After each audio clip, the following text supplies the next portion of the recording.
Assalamualaikum warahmatullahi wabarakatuh. Waalaikumsalam warahmatullahi Assalamualaikum wabarakatuh. warahmatullahi wabarakatuh. Waalaikumsalam warahmatullahi wabarakatuh.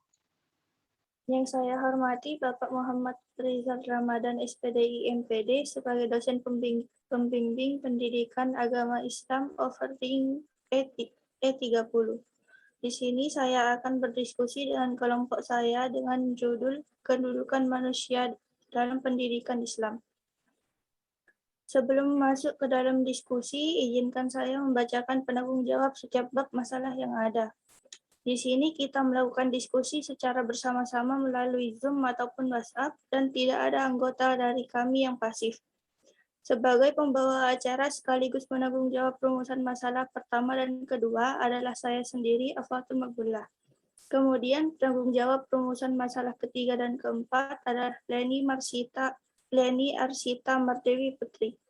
Penanggung jawab perumusan masalah kelima dan keenam yaitu Muhammad Ifan Abdul Salam. Penanggung jawab perumusan masalah ke-7 dan ke-8 sekaligus penanggung jawab recording dan upload video ke YouTube yaitu Raffi Rangga, dan penanggung jawab perumusan masalah ke-9 dan ke-10 yaitu Sebastian. Tanpa berlama-lama lagi, saya akan mulai membahas perumusan masalah yang pertama.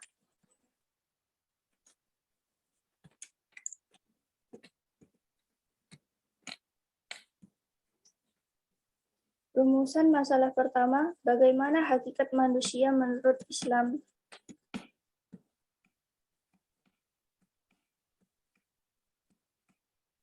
Di dalam Al-Quran telah dijelaskan gambaran konkret tentang manusia dan penyebutan nama manusia tidak hanya satu macam.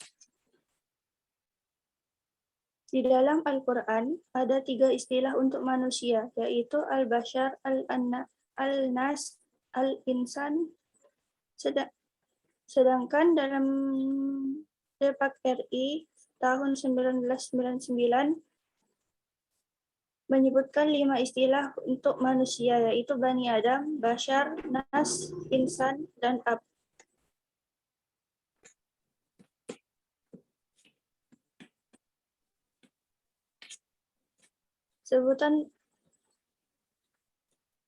Sebutan Bani Adam bagi manusia didasarkan pada tinjauan secara historis, karena manusia adalah Bani Adam atau anak cucu Adam. Yang kedua, manusia disebut bashar berdasarkan tinjauan secara biologis yang mencerminkan sifat fisik, kimiawi, dan biologisnya. Yang ketiga, manusia disebut insan berdasarkan tinjauan secara intelektual, yakni makhluk terbaik yang diberi akal. Yang keempat, secara sosiologis, manusia disebut nas, yang merupakan kecenderungan untuk berkelompok sesama jenisnya. Secara kerohanian, aspek manusia terlihat dari aktivitas jasaniyah. Menurut Imam Ghazali, aspek imaterial terdiri atas 2. Yang pertama, roh berupa daya manusia mengenal dirinya, mengenal Tuhannya, dan kemampuan mempelajari ilmu pengetahuan. Yang kedua, nafs, berupa panas alami yang ada pada pembuluh nadi, tanda kehidupan dan nyawa. Nafs sendiri terdiri atas nafs insaniyah atau nafs malakiyah.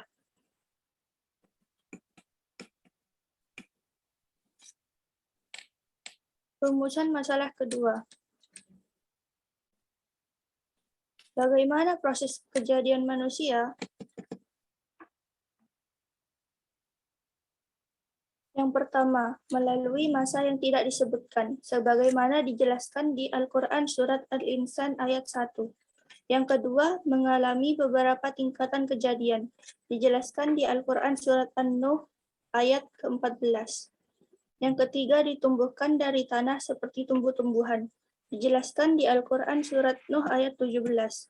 Yang keempat, dijadikan dari tanah liat atau lazib, dijelaskan di Al-Quran Surat Asy-Syaffat ayat 11. Yang kelima, dijadikan dari tanah kering dan lumpur hitam, atau syalsyal dan hamain. yang sebagaimana dijelaskan di Al-Quran surat Al-Hijr ayat 28. Yang keenam, berproses dari saripati tanah, nutfah dalam rahim, segumpal darah, segumpal daging, tulang, dan dibungkus dengan daging makhluk yang paling baik. Dijelaskan di Al-Quran surat Al-Mu'minun ayat 12-14. Yang terakhir, ditiupkan ruh. Dijelaskan di Al-Quran surat Al-Hijr ayat 29.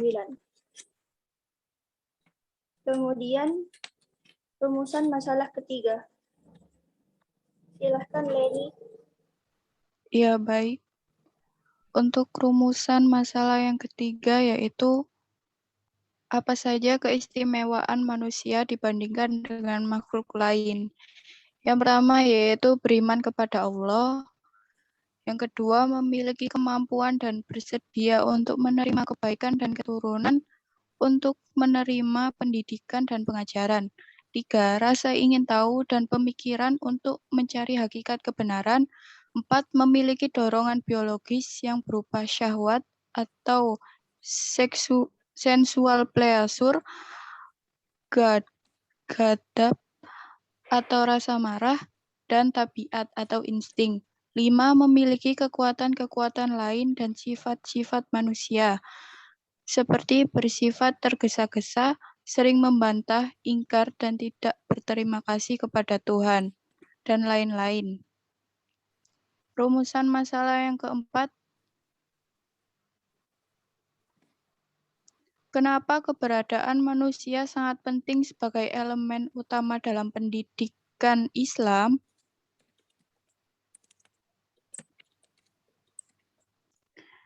Pendidikan Islam merupakan disiplin ilmu yang berdiri sendiri, yang merupakan ilmu ilmiah. Artinya, ilmu pendidikan Islam telah menyampaikan diri dan memiliki persyaratan sebagai disiplin ilmu yang memiliki objek kajian dan metodologi pengembangan ilmu.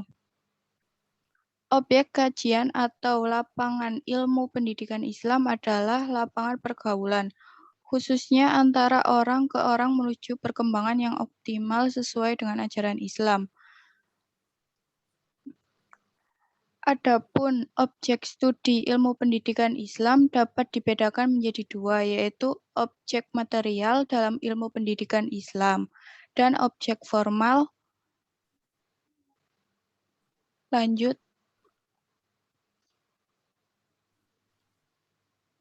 Baik, untuk rumusan masalah yang kelima, bagaimana kedudukan, tugas, dan tujuan hidup manusia itu? Dalam pandangan Islam, manusia diberi dua kedudukan yang mulia oleh Allah, yaitu sebagai hamba Allah atau Allah dan khalifah Allah. Sebagai hamba Allah, manusia bertugas beribadah serta tunduk dan patuh kepadanya. Keharusan beribadah, tunduk, patuh, serta menyembah Allah sesuai dalam Quran surat Taha ayat 14 yang artinya sesungguhnya aku ini adalah Allah dan tidak ada Tuhan selain aku. Maka sembahlah aku dan dirikanlah salat untuk mengingat aku. Kedudukan manusia itu unik. Ia berada di antara malaikat dan binatang. Ia bisa naik ke kedudukan yang sama dengan malaikat apabila bisa mengendalikan hawa nafsunya. Mereka bahkan bisa lebih tinggi derajatnya dibanding malaikat. Rasulullah adalah manusia yang berhasil menembus tempat yang tidak mampu ditembus malaikat, yaitu Sidrat al-Muntaha dan Mustawa. Sebaliknya, manusia akan turun derajatnya ke derajat binatang apabila ia menuruti hawa nafsunya. Bahkan mereka bisa lebih rendah daripada binatang, bagaimana yang disebutkan di dalam Quran surat Al-A'raf ayat 179 dan Al-Furqan ayat 44.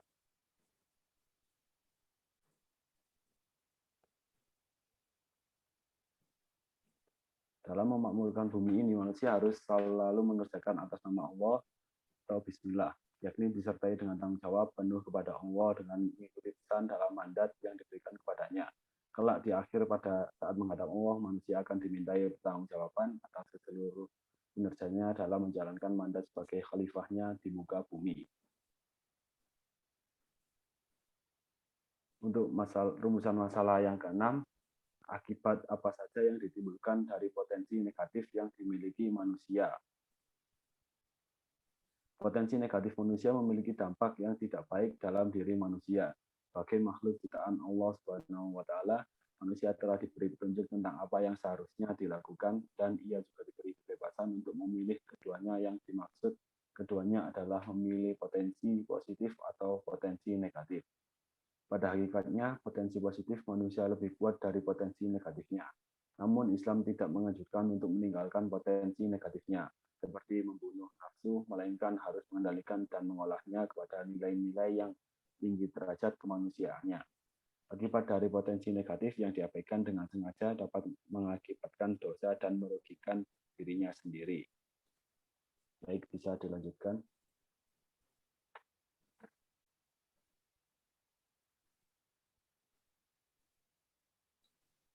Oke, untuk rumusan yang ketujuh, aspek-aspek apa saja yang mempengaruhi perilaku manusia?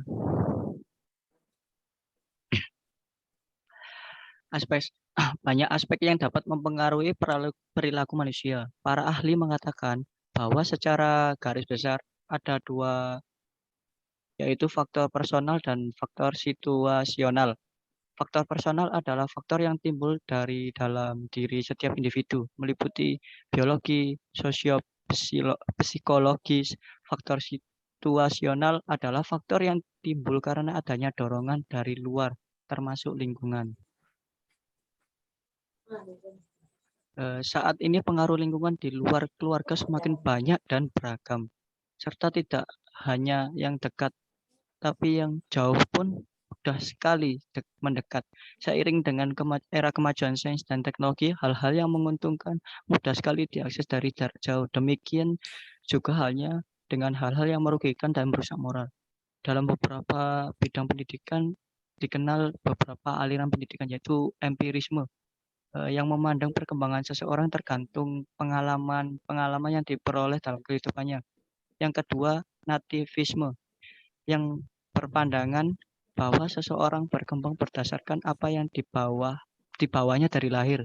Yang ketiga, naturalisme, yang pandangannya adalah mendidik seseorang pendidik hendaknya kembali alam agar pembawaan seseorang yang baik tidak dirusak oleh pendidik. Yang keempat, konvergensi, yang memadukan aliran nativisme dan empirisme. Perkembangan seseorang tergantung pada bawaan dan lingkungannya. Kemudian rumusan yang ke-8. Hal-hal apa saja yang harus dilakukan agar sukses dalam merealisasikan tugas hidup mereka?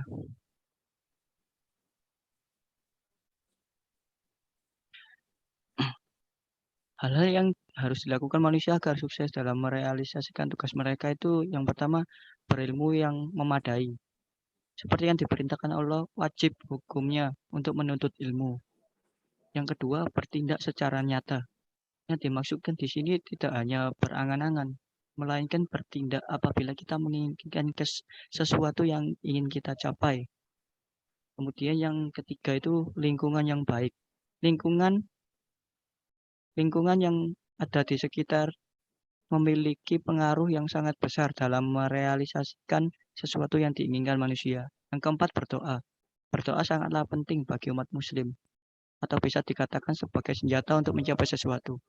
Yang kelima, menjaga hati. Hati manusia pasti cenderung tidak stabil, oleh karena itu kita harus menjaga hati. Hati harus dijaga dari sifat-sifat yang tercela dan mengarahkannya pada sifat-sifat yang terpuji. Yang keenam, bertawakal. Setelah melakukan semua usaha, kita hanya mampu bertawakal atau berserah diri kepada Allah Subhanahu wa taala. Hanya Allah yang dapat menentukan nasib dari usaha atau sesuatu yang kita inginkan. Yang selanjutnya, untuk rumusan masalah selanjutnya akan dibahas oleh Sebastian. Baik, rumusan masalah yang ke-9 yaitu bagaimana menerapkan konsep manusia menurut Islam dalam kehidupan.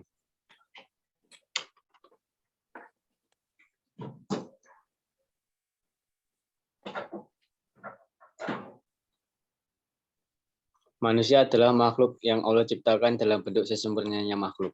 Keberadaan manusia adalah yang paling sempurna jika dibandingkan dengan makhluk yang lainnya. Manusia memiliki fisik, perasaan, hawa nafsu, juga akal yang membuat manusia berbeda dengan makhluk lainnya. Hakikat manusia menurut Islam bukanlah seperti hewan, tumbuhan, atau makhluk lainnya yang bernyawa. Manusia diciptakan tentu memiliki tujuan bagi umat Islam. Konsep manusia adalah dilihat dari bagaimana maksud atau tujuan Allah di dalam kehidupan ini. Sebagai umat lain menganggap bahwa manusia tercipta sendirinya dan melakukan hidup dengan apapun yang mereka inginkan. 1. Beribadah kepada Allah. Dan tidaklah aku menetapkan jin dan manusia, kecuali hanya untuk beribadah kepadaku. Quran Surat Az-Zariyat 54. Konsep menuai menurut Islam berdasarkan dari tujuannya diciptakan. Semata-mata adalah untuk beribadah kepada Allah. Beribadah kepada Allah artinya kita menganggap Allah sebagai satu-satunya Tuhan yang layak untuk disembah. Menjadi tempat bergantung, diagungkan, dan diikuti seluruh perintahnya. Tanpa melakukan ibadah kepada Allah, niscaya manusia akan tersesat dan kehilangan arah hidupnya. 2. Mendapatkan ujian dunia dan masa depan akhirat. Dan sungguh akan kami berikan cobaan kepadamu dengan sedikit kekuatan, kelaparan, kekurangan, harta, jiwa, dan buah-buahan. Dan berikanlah berita gembira kepada orang-orang yang sabar, yaitu orang-orang yang apabila ditimpa musibah, mereka mengucapkan inna lillahi wa inna ilaihi raji'un. Mereka itulah yang mendapatkan keberkatan yang sempurna dan rahmat dari Tuhan mereka. Dan mereka itulah orang-orang yang mendapat petunjuk. Quran Surat Al-Baqarah 155 sampai 157. Dalam surat tersebut, Allah menunjukkan kepada manusia bahwa manusia diciptakan adalah untuk diberikan ujian di dunia. Barang siapa bisa melalui ujian di dunia dengan berbagai tantangan dan kesulitannya, maka Allah akan memberikan pahala akhirat dan rahmat bagi yang benar-benar melaksanakannya dengan baik. Menghadapi musibah dalam Islam hakikatnya adalah menghadapi ujian di dunia yang harus dilalui dengan kesabaran. Maka itu, Islam melarang berputus asa karena ada banyak bahaya putus asa dalam Islam. Salah satunya adalah tidak bisa optimis untuk menjalankan hidup di dunia untuk masa depan akhirat yang baik. 3. Melakukan pembangunan di muka bumi dan tidak berbuat kerusakan. Ingatlah ketika Tuhanmu berfirman kepada para malaikat, sesungguhnya aku hendak menjadikan seorang khalifah di muka bumi. Mereka berkata, mengapa engkau hendak menjadikan khalifah di bumi itu orang yang akan membuat kerusakan padanya dan menumpahkan darah? Padahal kami senantiasa bertasbih dengan memuji engkau, mensucikan engkau. Tuhan berfirman, sesungguhnya aku mengetahui apa yang tidak kamu ketahui. Quran Surat Al-Baqarah ayat 30.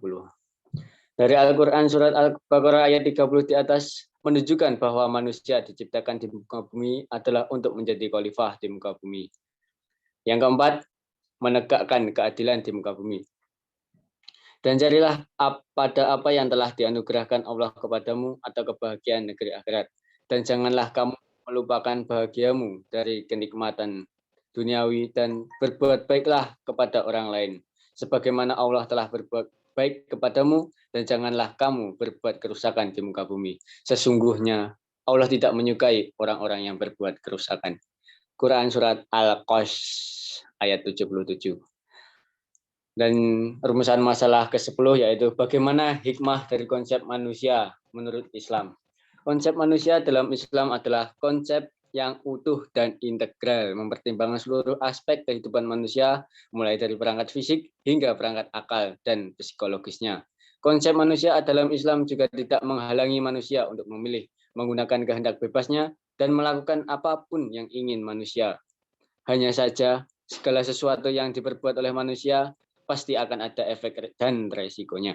Tentu, hal tersebut tidak bisa dihindari dan harus diterima atau dilakukan oleh manusia. Baik, sekian dari kelompok kami. Apabila ada salah kata yang baik yang sengaja maupun yang tidak sengaja, mohon dimaafkan. Wassalamualaikum warahmatullahi wabarakatuh. Waalaikumsalam Salam warahmatullahi wabarakatuh.